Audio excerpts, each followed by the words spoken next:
बोलो गिरिराज धरण की। नख पे धार लियो गिरिराज, नाम गिरधारी पायो है। गिरधारी पायो है, नाम बनवारी पायो है।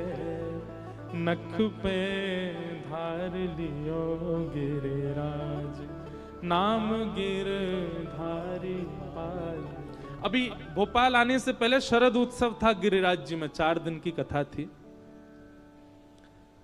तो शरद पूर्णिमा वाले दिन एक भाव मन में आया, वैसे मैं कहता ही हूं इस भाव को, कि व्यक्ति जब भार की वस्तु उठाता है, बहुत सावधानी से सब लोग इधर देखो, जब आप कोई भारी वस्तु उठाते हैं तो आपने घुटने भी मुड़ जाते हैं, आपकी कमर भी झुक जाती है, आपका मुंह भी जो है आपस में बंद हो जाता है और आप टेढ़े मेढ़े से हो जाते हो। पर हमारे ठाकुर जी गिरिराज जी बिल्कुल सीधा उठाया है इन्होंने, ये बिल्कुल टेढ़े नहीं हुए गिरिराज जी उठाने में। ठाकुर जी गिरिराज जी कैसे उठाते हैं? कभी श्रीनाथ जी का दर्शन करो, दोनों पाम सीधे, कमर भी सीधी, छाती भी सीधी, मुख भी सीधा, केवल हाथ ऊपर करके ठाकुर जी ने गिरिराज जी उठाए, बिल्कुल टेढ़े नहीं हुए। और 40-50 ग्राम की, 100 ग्राम की बंसी उठावे में पामू टेढ़े कर लिए, कमरों टेढ़ी कर ली, मुख भी टेढ़ो कर लियो और बिल्कुल बांके है गए। क्यों? कल वाली बात पुनः दोहराऊं, प्रभाव और स्वभाव। श्री गिरिराज धारण करने में ठाकुर जी का प्रभाव दिख रहा है, ऐश्वर्य दिख रहा है, और ऐश्वर्य पर ज्यादा ठाकुर जी का प्रकाश नहीं होता, इसलिए ठाकुर जी सहज भाव से खड़े हो गए। लेकिन वंशी धारण ठाकुर जी स्वभाव युक्त होकर के करते हैं। वंशी धारण ठाकुर जी सबको अपनी ओर बुलाने के लिए करते हैं, सबको आकर्षित करने के लिए करते हैं, सबके चित्त में प्रेम प्रवाह के लिए करते हैं। तो वहां ठाकुर जी छोटी सी वंशी को धारण करने के लिए 2 भुजाओं का प्रयोग करते हैं, अपनी अधर पर उसको सुलाते हैं, पाम ठाकुर जी के त्रिभंग हो जाते हैं, कमर भी टेढ़ी हो जाती है और ठाकुर जी मंद से झुक जाते हैं, मानो जैसे कितना भार पड़ रहा हो। तो भार नहीं पड़ रहा है, प्रेम के आगे ठाकुर जी नतमस्तक हो रहे हैं, प्रेम के आगे ठाकुर जी त्रिभंगी हो रहे हैं। इसलिए ठाकुर जी वंशी ऐसे धारण करें, गिरिराज जी बिल्कुल सीधे धारण करते हैं। हम लोग उल्टे हैं, हम लोग प्रभावशाली भाव को ज्यादा प्रकाशित करते हैं और अपने स्वभाव को गौड़ रख लेते हैं, स्वभाव को गोपनीय कर। और आजकल तो बड़ा, जब से सोशल मीडिया का टाइम आया तब से अलग हो गया है। अब व्यक्ति स्वभाव को भी प्रभाव में ला करके प्रकाशित कर देता है। दया, दान गुप्त करने वाले भाव हैं, पर वो भी सब प्रकाशित करते हैं, उसको लोग प्रकाश में ले आते हैं, सेवा को लोग प्रकाश में ले आते हैं।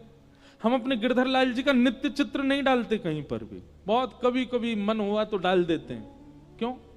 अरे हमारे निज ठाकुर जी हैं, निज हमारी संपत्ति सबको क्यों दिखाएं रोज? हाँ, कोई दर्शन करने आए तो आके कर जाओ, पर रोज क्यों दिखाएं ठाकुर जी? कुछ निजता होनी चाहिए। ये सोशल मीडिया के टाइम में हम लोग बहुत ज्यादा प्रकाशित हो गए। अब अपनी थोड़ी निजता रखो। कई बार इस बात पर भी लोग हमसे प्रश्न करते हैं, बोले आप कह रहे हो निजता रखो, आपकी भी तो हर समय कुछ ना कुछ डलता ही रहता है। कथा से संबंधी ही डलेगा, ज्यादा से ज्यादा आजकल कभी कभी खेलने जाते हैं उसका डल जाता है, लेकिन वो दोनों बात, युवा बहुत है ना, तो युवाओं को कुछ प्रेरणा मिले उसके लिए। बाकी हम क्या खा रहे हैं, क्या पी रहे हैं, कब सो रहे हैं, पाम टूट गया, ओहो फ्रैक्चर हो गया, मैंने देखो प्लास्टर लगवा के आया, डॉक्टर ने ऐसा, क्यों जरूरी है ये सब करना? इन सब का प्रकाश नहीं होना चाहिए। अपने जीवन में थोड़ी निजता लाइए। हमारे प्राचीन भारत में लोग बहुत गोपनीय रहते थे, और विशेष रूप से भजन तो गोपनीय ही करना चाहिए, उसका प्रकाश नहीं ज्यादा। थोड़ी निजता लाओ, और कम से कम स्वभाव को तो निज ही रखो। वो निज जनों को ही दिखना चाहिए, सबको नहीं। हमारे वृंदावन में किशोरी जी घूंघट में बैठी हैं, प्रत्यक्ष दर्शन नहीं है, निज भाव में। क्यों? ठाकुर जी का प्रेम स्वरूप है। तो गोवर्धन धारण किया ठाकुर जी ने। तत्पश्चात इंद्र ने आकर के भगवान से क्षमा मांगी और इंद्र ने आकर के भगवान की स्तुति की कि पिता गुरुस्त्वं जगतामधीशो दुरत्ययः काल उपात्तदंड हिताय शिक्षा तनुभि समीहसे मानम विधुन्वल जगदीश मानिना। इंद्र ने भगवान से क्षमा मांगी कि मैंने 7 दिन तक वर्षा की, आप खड़े रहे। भगवान ने इंद्र को क्षमा कर दिया, पर ब्रह्मा जी को क्षमा नहीं किया था। ब्रह्मा जी से भी एक अपराध हुआ था। कल मैंने शीघ्रता में वो प्रसंग सुनाया नहीं, पर आप सबको शायद पता हो कि ब्रह्मा जी को एक बार ठाकुर जी पर संशय हुआ। भगवान ने क्या किया, मधुमंगल के मुंह पे लगी हुई कड़ी चाट गए अपनी जीभ से, वहां के मुंह को पकड़ के चाट गए। ब्रह्मा जी बोले राम राम राम, जे भगवान है, ये परमात्मा है। वो ग्वारिया मधुमंगल, वो नहाता भी नहीं ढंग से, बाकी मुंह पे लगी हुई कड़ी चाट गए अपनी जीभ से। और ठाकुर जी पर संशय करके ब्रह्मा जी ने भगवान के ग्वाल बालों का हरण कर लिया। अब ठाकुर जी के ग्वाल बाल हरण कर लिए। भगवान यमुना स्नान करके आए, देखा मेरे ग्वाल बाल कहां गए। दिव्य दृष्टि से देखा तो ब्रह्मा जी हरण करके ले गए। तो ठाकुर जी ने अपने भीतर से ही उतने ग्वाल बाल बछड़ा बछिया सब प्रकट कर दिए। और ब्रह्मा को तो मैं बताऊंगा। 1 वर्ष बाद ब्रह्मा जी देखने आए कि मैं देखूं वो बहलूपिया बना डोल रहा है भगवान, उसकी स्थिति कैसी हो रही होगी बिना ग्वाल बालों के। तो ब्रह्मा जी जैसी पृथ्वी पर आए तो जितने ग्वाल बालों का हरण करके ब्रह्मा जी ले गए, सब घूम रहे थे नीचे। ब्रह्मा जी बोले इनका तो मैं हरण कर ले गया था, ये नीचे कहां से आ गए। समझ गए, बोले ये तो परमात्मा है, इन्होंने स्वयं से प्रकट कर दिए सब। क्षमा मांग लूं मैं जाकर के, लेकिन खाली हाथ नहीं, जिनका हरण करके ले गया उनको संग लेके आता हूं, फिर क्षमा मांगूंगा। अब ब्रह्मा जी यहां पृथ्वी पर भ्रमण कर रहे थे, भगवान ब्रह्मा का रूप धारण करके ब्रह्मलोक चले गए। और ब्रह्मा जी बनकर के भगवान गए और ब्रह्मलोक में जाके सबसे कह दिया, हमें अभी अभी खबर मिली है हमारे जैसा एक और ब्रह्मा डोल रहा है, अगर वो आ जाए तो उसको मार पीट के भगा देना। और ठाकुर जी जाकर के ब्रह्मलोक में बैठ गए। इतने में ब्रह्मा जी आए। अब जैसे ही ब्रह्मा जी पहुंचे, द्वारपाल तो लिए डंडा लेके भागे उनके पीछे। ब्रह्मा जी बोले तुमको शर्म नहीं आती, ब्रह्मा के पीछे भागते हो। बोले तेरे जैसे ब्रह्मा बहुत डोलते हैं भैलूपिया, चल भाग यहां से, हमारे असली ब्रह्मा तो भीतर बैठा है। तो ब्रह्मा जी स्वीकार कर लेते हैं अंत में कि मैं नकली हूं, मुझे असली का दर्शन कराओ। तो ब्रह्मा जी को लेकर के जब ब्रह्मलोक में गए तो सबको तो सिंहासन पर ब्रह्मा जी दिख रहे थे, पर ब्रह्मा जी को साक्षात नारायण दिखे। और जाकर के उन्होंने भगवान की स्तुति गाई, विशुद्ध सत्वम तब धाम शांतम। हे नाथ, आप साक्षात विशुद्ध हो, मेरे अंदर अपराध प्रकट हो गया, मैंने आपके रूप को नहीं समझ पाया, मैं आपके भाव को नहीं समझ पाया, मुझे क्षमा कर दो। ब्रह्मा जी ने खूब लंबी स्तुति गाई, पर ठाकुर जी ने उनको क्षमा नहीं किया। आज इंद्र को क्षमा कर दिया। हमारे ब्रज के रसिक जन कहते हैं क्यों, जबकि ब्रह्मा इंद्र से बड़े हैं, ठाकुर जी ने उनको क्षमा नहीं किया। बोले दोनों की क्रिया में अंतर है। इंद्र की जो क्रिया है उसमें सब ब्रजवासी ठाकुर जी के समीप आ गए, और ब्रह्मा की जो क्रिया है उससे ब्रजवासी दूर हुए। ब्रजवासी यानी कि भक्त, जिस क्रिया से सब ठाकुर जी के सामीप्य में आ जाएं, वो क्रिया ठाकुर जी को प्रिय लगी, इसलिए इंद्र को क्षमा कर दिया। लेकिन ब्रह्मा ने तो ठाकुर जी के वैष्णव जनों को दूर किया, इसलिए ठाकुर जी ने उनको क्षमा नहीं किया। इंद्र को आज ठाकुर जी ने क्षमा किया, और इसी समय भगवान का नाम पड़ा क्या, इंद्रेश। इंद्रस्य ईश्वरः इति इंद्रेशः। जो इंद्र के स्वामी हैं, इंद्र को भी अपना दास बनाते हैं, उनका नाम पड़ा फिर इंद्रेश। और यहीं से हमारे पिताजी ने हमारा नामकरण किया इंद्रेश। और एक बात देखो, ये भी एक संयोग है कि हम रामानुज संप्रदाय के, हमारे इष्ट सामने बैठ के कथा सुनते हैं, शंख चक्र गदा पद्मधारी नारायण, पर हमारी सेवा के ठाकुर जी गिरधर लाल। और वो गिरधर कौन है? वही तो इंद्रेश है। इंद्र के ईश कब बने? जब गिरिराज जी धारण किए।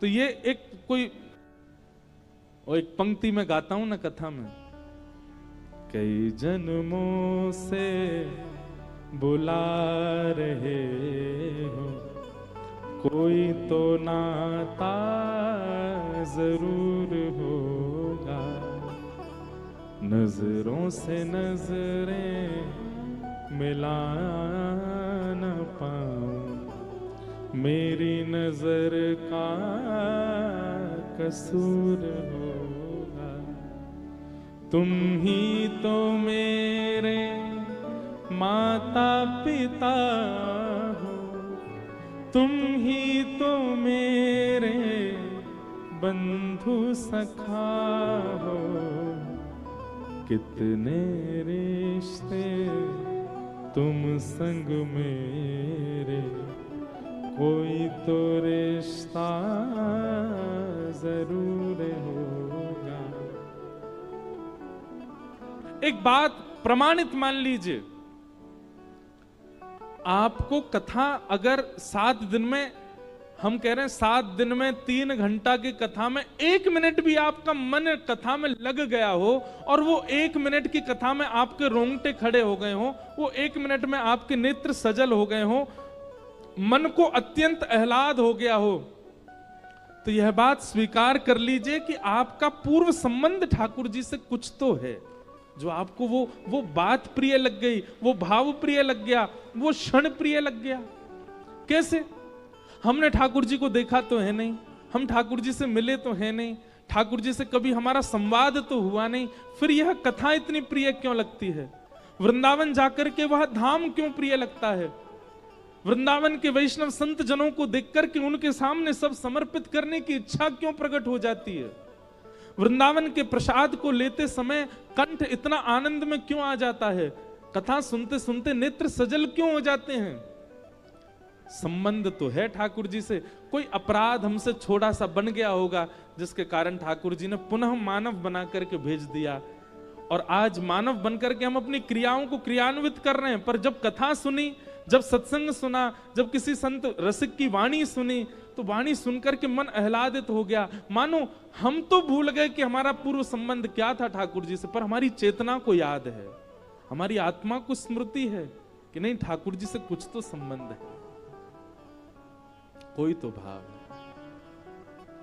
तो निश्चित ही हम कोई ठाकुर जी के पूर्व के सेवक रहे होंगे, हम ठाकुर जी तक तो कहां हमारी गति पहुंची होगी। दासानुदासो भवतास्म भूय, ठाकुर जी के सखाओं के जो दास रहे होंगे, उनके दासों के दास जो रहेंगे, उनके दासों के दासों के किसी के दास तो रहे होंगे। कोई अपराध के कारण ठाकुर जी से विलग हो गए, पुनः जन्म हुआ, परंतु इस जन्म को सार्थक कर दिया, और हम मानते हैं कि हमारा जन्म सार्थक हो रहा है। क्यों? हम जो सेवा कर रहे हैं ये ठाकुर जी ने दी है। बस हम एक ही आशीर्वाद मानते हैं ठाकुर जी से, या के अलावा हमसे कोई काम बने ही नहीं पाए, बाकी सब काम में हम फिसड्डी रह जाएं, बस कथा हमसे हो पाए, और कोई काम के नहीं रहे। बस नाथ जीवन भर, जब तक श्वास है, जब तक वाणी है, जब तक जीवन है, जब तक प्राण है, तब तक ये कथा करते रहें, बस अपने जन्म को सफल कर दें इस कथा के माध्यम से। तो संबंध सबका है ठाकुर जी से प्राचीन, जिनका नहीं है वो कथा बाहर से पंडाल देख के भी निकल जाते हैं, जिनका नहीं है वो बगल में रहते हुए भी नहीं आ पाएंगे यहाँ पर, और जिनका है वो मंडीदीप से भी आ जाएंगे, जिनका है वो इंदौर से भी आ जाएंगे, जिनका है वो वृंदावन से भी आ जाएंगे, जिनका है वो विदिशा से भी आ जाएंगे, जिनका है वो सागर से भी आ जाएंगे।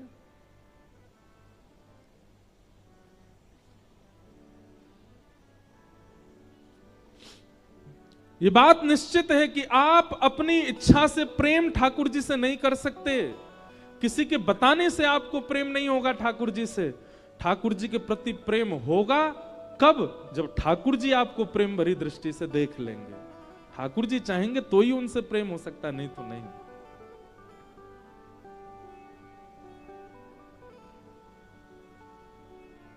एक बहुत सुंदर भाव है, भैया बजा रहे हैं तो मन हो रहा है कि मैं गा दूं।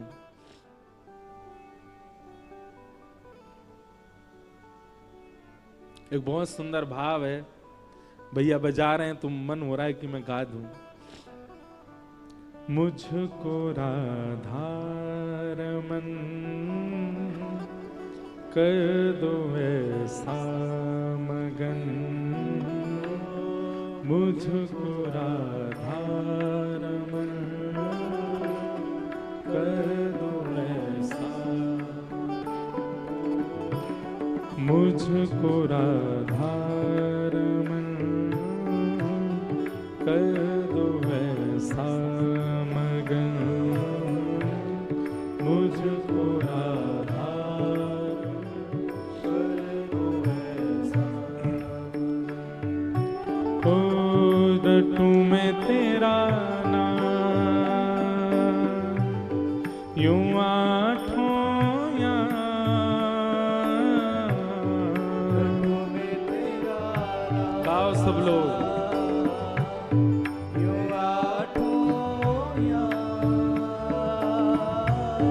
रटूं मैं तेरा नाम यूं आठों याम, रटूं मैं तेरा नाम यूं आठों याम। करताल बजा के गाओ। मुझको राधा रमन कर दो ऐसा,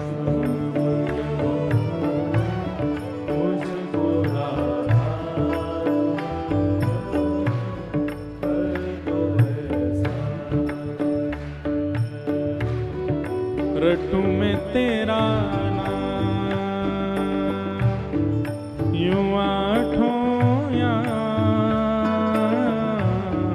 रटूं मैं तेरा नाम यूं आठों याम, रटूं मैं तेरा नाम यूं आठों याम,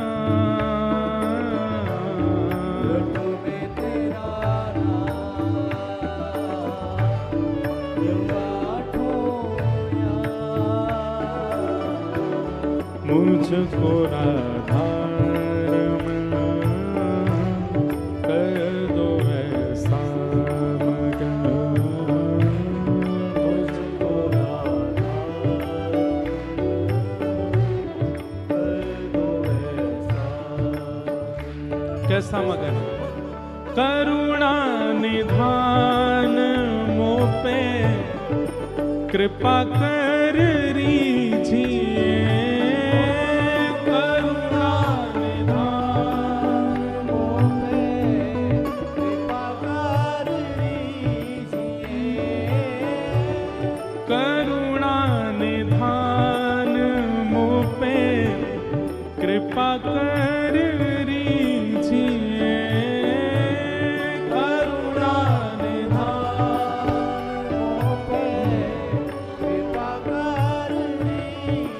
कैसी कृपा?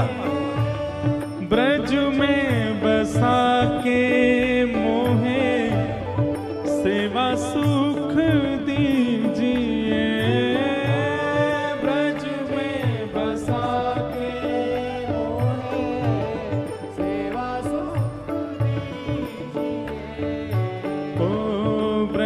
में बसा के मोहे सेवा सुख दीजिए, ब्रज में बसा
मुझको राधारमण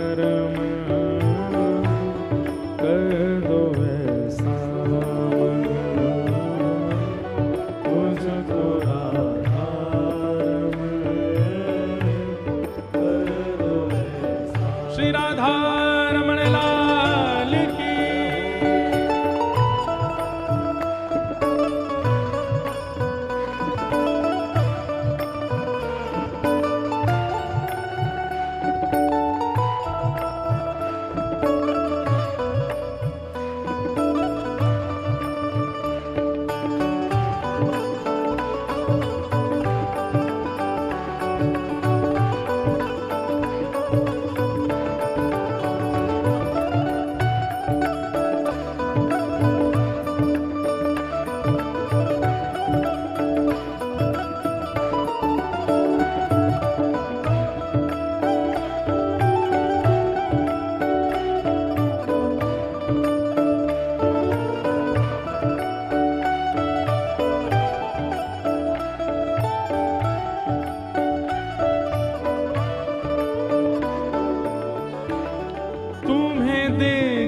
जीऊं तुम्हें देख मर जाऊं मैं, तुम्हें देख जीऊं तुम्हें देख मर जाऊं मैं। जन्म जन्म तेरा दास ही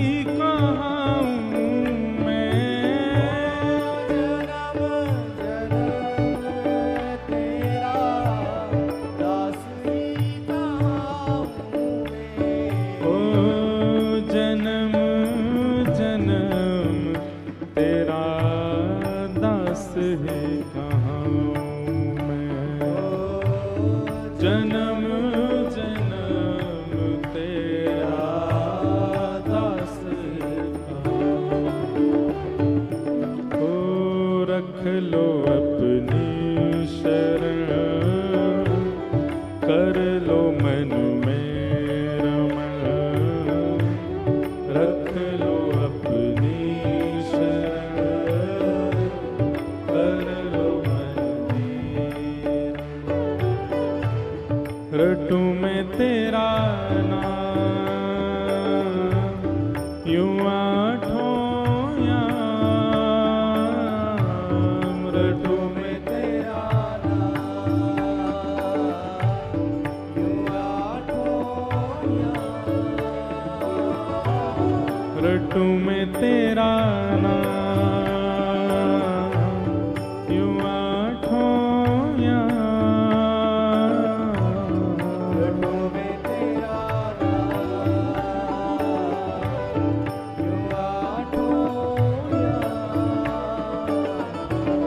मुझको राधारमण कर दो ऐसा मगन, मुझको राधारमण कर दो ऐसा, ओ मुझको राधारमण कर दो ऐसा मगन, मुझको राधारमण कर दो ऐसा। श्री राधा रमण लाल की। हम संसार में व्यवहार में किसी से मिलते हैं और उससे अगर हमारा सहज प्रेम या प्रीति या मन जुड़ जाए तो हम लोग सहज कह उठते हैं, भाई तेरे से कोई पुराना संबंध तो है हमारा। कोई व्यक्ति विशेष, चाहे वो सखा के रूप में आवे, चाहे वो गृहिणी के रूप में आवे, चाहे वो कोई नहीं तो कथा में बैठे हैं तो बगल में बैठा वाला व्यक्ति श्रोता है, वो कथा में ही मिले हैं, लेकिन उसके प्रति भी वो सहज एक संबंध जैसा अनुभव होता है तो हम सहज कह उठते हैं कि हमारा कहीं पूर्व का संबंध तो नहीं। तो ठाकुर जी के प्रति भी जब आपका यह स्नेह प्रेम बढ़ता है ना, तो वहां भी इस बात को लागू कीजिए। आप कोई तो थे ठाकुर जी के समय पर।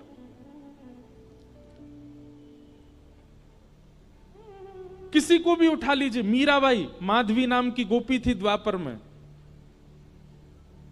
सूरदास श्री उद्धव जी महाराज, आपको पता है उद्धव जी ही सूरदास बन करके आए हैं। क्यों?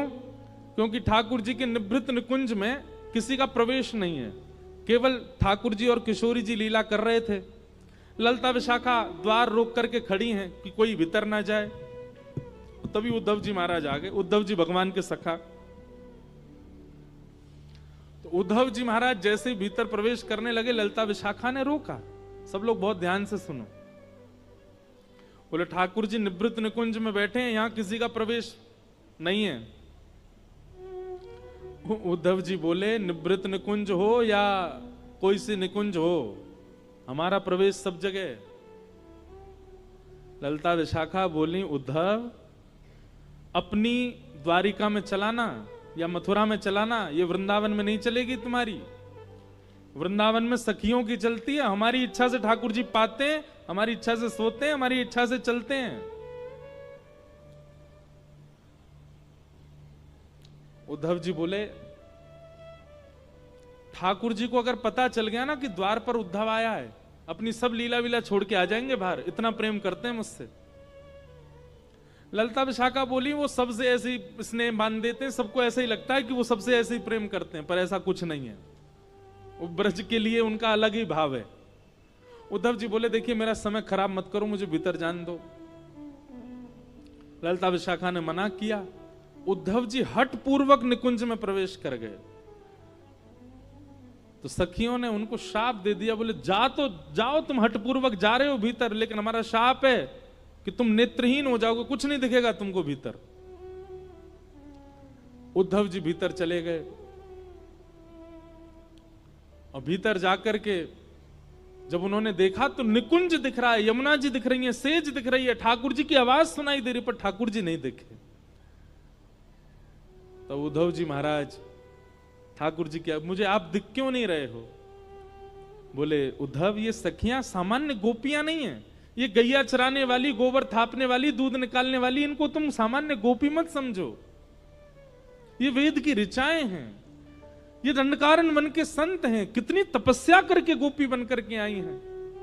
और इनकी बात सत्य है, निवृत्त निकुंज में किसी का प्रवेश नहीं है इनकी आज्ञा के बिना, और तुम चले आए। ठाकुर जी मैं तो देखे ही नहीं पा रहा। बोले कोई बात नहीं, अब इसका लाभ कलयुग में तुमको जीवों को देना है, तुम ही सूरदास बन के आओगे। नेत्र नहीं होंगे, पर बिना नेत्र के भी मेरी उन लीलाओं का दर्शन करोगे जो नेत्र वाले भी नहीं कर पाए, और उन लीलाओं को लिख करके तुम पूरे जग को मेरे भाव से आस्वादित कराओगे। वही उद्धव जी सूरदास बन के आए। स्वामी श्री हरिदास जी महाराज ललिता जी के अवतार, ललिता जी थी। विशाखा जी हरिराम व्यास बन करके आए। हितरिवंश महाप्रभु पूर्व में वंशी हैं ठाकुर जी के।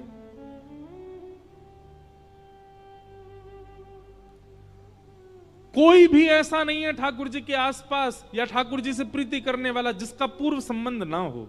और यह आज भी लागू है ये बात, चाहे मैं हूं चाहे आप हो। हां हम इतने समीप के नहीं रहे होंगे, पर हां कभी तो ठाकुर जी को देखा होगा या कुछ ना कुछ संबंध तो हमारा रहा होगा, तभी इस जन्म में हमको ठाकुर जी प्रिय लग रहे हैं।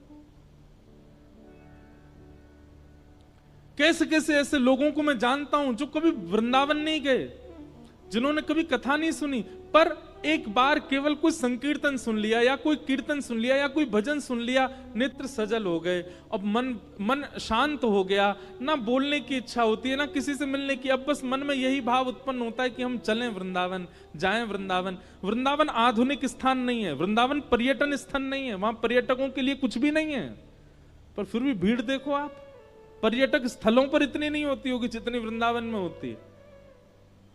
सब भाव से जाते हैं। इसका मतलब क्या है? ठाकुर जी से कोई तो संबंध है। भगवान ने इंद्र को क्षमा किया, आगे भगवान की लीला बढ़ी और एकादशी व्रत की महिमा बताई गई। कितने लोग एकादशी करते हैं?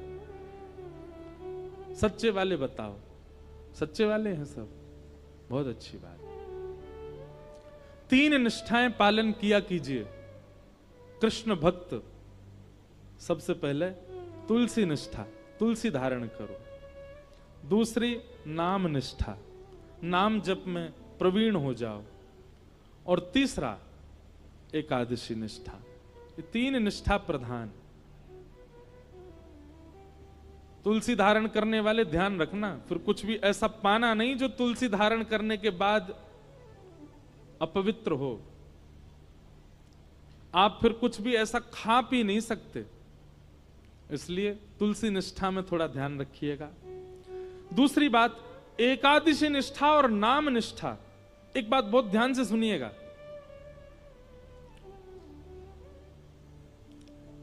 व्रत में भार का अनुभव जैसे ही होता है ना, व्रत टूट जाता है। आप व्रत करते समय अगर मन में ये विचार करते हैं, आज तो एकादशी है, द्वादशी में इतना पा लिया कि भूखे ही नहीं लगे अगले दिन, ऐसा व्रत नहीं। व्रत को सौभाग्य मान करके धारण करो। वो सौभाग्य है मेरा।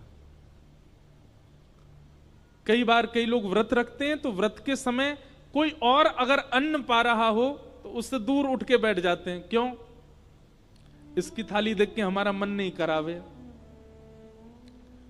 आप किसी की थाली देख के जब आपका मन करता है तो भी व्रत टूट जाता है। एकादशी के प्रति ऐसी भावना होनी चाहिए कि वो आपका सौभाग्य है। आप उसको राजी राजी खुशी होकर के उत्सव मना करके एकादशी करते हैं। आज हमारे ठाकुर जी के लिए हमने व्रत रखा है। एकादशी के दिन अन्न में पाप का निवास होता है, इसलिए अन्न सेवन नहीं करना चाहिए। और चावल तो पूर्ण अन्न होता है, इसलिए चावल तो बिल्कुल ही नहीं खाने चाहिए। वृद्ध लोग, बालक और बीमारों को छूट है, लेकिन वह भी केवल रोटी पाएं, चावल नहीं पाएं। दूसरी बात, एकादशी यदि आप रखते हैं और एकादशी के दिन कोई धाम का प्रसाद लेकर के आपके घर आ जाता है, तो प्रसाद के प्रति यह भावना मत रखो आज तो एकादशी हम कल पाएंगे। नहीं, आपकी एकादशी प्रसाद से ऊंची नहीं है। अगर कोई प्रसाद लेकर के आया और प्रसाद में अन्न है, कोई धाम का प्रसाद लेकर के आया, आसपास के मंदिर का भी अगर आया है तो उसको भी प्रणाम कर लो। पर धाम का यदि प्रसाद आया है तो धाम के प्रसाद करो। साक्षात गोविंद आए आपके घर, उनको आपको तुरंत स्वीकार करना चाहिए। अब लोग इसमें कहते हैं उसमें भी तो अन्न है। देखो, प्रसाद वस्तु नहीं है, प्रसाद अन्न नहीं है, प्रसाद प्रसाद है। दोष अन्न में होता है, प्रसाद में नहीं। अब लोग आगे इसमें अब और भी भावना कर सकते हैं, हम अपने घर के ठाकुर जी का भोग लगा देंगे तो वो भी तो प्रसाद बन गया, तो पा ही सकते हैं हम उसको। पर कहीं ना कहीं आप उसको अपनी ऊर्जा के लिए पा रहे हो ना, आप उसको पूर्ण रूपेण प्रसाद समझ करके तो नहीं पा रहे। आप घर में भी जो भोजन करते हैं वो ऊर्जा के लिए करते हैं, और ऊर्जा के लिए किया गया भोजन होगा, वो प्रसाद नहीं है। हाँ, आपने ठाकुर जी को निवेदित करके पाया है। घर के ठाकुर जी को प्रसाद यदि, वैसे तो एकादशी पर भी ठाकुर जी को तो अच्छे पकवान ही पवाने चाहिए, पर उसका भी आप तिनका ले सकते हो। ऊर्जा संचार के लिए, अपने देह के स्वास्थ्य के लिए और जो भी क्रियाओं के लिए जो आप पा रहे हो, उसमें आपको व्रत ही रखना चाहिए। एकादशी व्रत भगवत प्राप्ति का एक बहुत श्रेष्ठ साधन है, उसको करना चाहिए।